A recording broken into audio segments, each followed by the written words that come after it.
పత్రిజీ వారికి హృదయపూర్వక కృతజ్ఞతాపూర్వక ఆత్మ ప్రణామములు అర్పించుకుంటున్నాము. ఈరోజు గురజనాపల్లిలో జరిగిన భీమకాండ శైవక్షేత్ర యాత్రలో మృగశిర 2వ పాద నక్షత్ర పాదంలో జరిగినటువంటి యాత్రలో ప్రాముఖ్యత ఏమిటంటే, ఈవేళ మల్టీ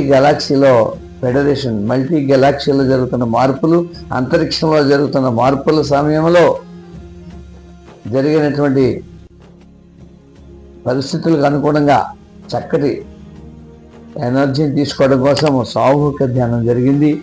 ఆ ధ్యానం ద్వారా మనం ఎంతో మనలో ఉన్నటువంటి చైతన్యాన్ని మార్పు చేసుకుని ఉన్నతమైన స్థితికి మార్పు చేసుకుని పాత లోపల దాగున్నటువంటి అసంతృప్తులన్నింటినీ కూడా సంతృప్తిగా మార్చుకుని లోపల ఉన్నటువంటి విధానాన్ని అంతటిని కూడా మెరుగుపరుచుకునే శక్తిని తీసుకునే ఏకైక మార్గము ఈ మార్గము.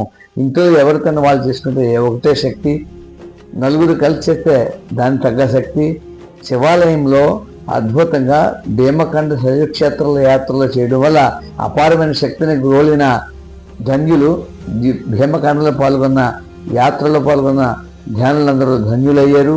వారికి భీమకాండ శైవక్షేత్ర యాత్ర నిర్వాహకులకు, దీన్ని వీక్షించిన దీన్ని చిత్రీకరించినటువంటి నేచర్ మెడిటేషన్ ఛానల్ వారికి ఎంతో పుణ్యం. ఇది చూసిన వారికి ఎంతో పుణ్యము, చేసిన వారికి ఎంతో పుణ్యము.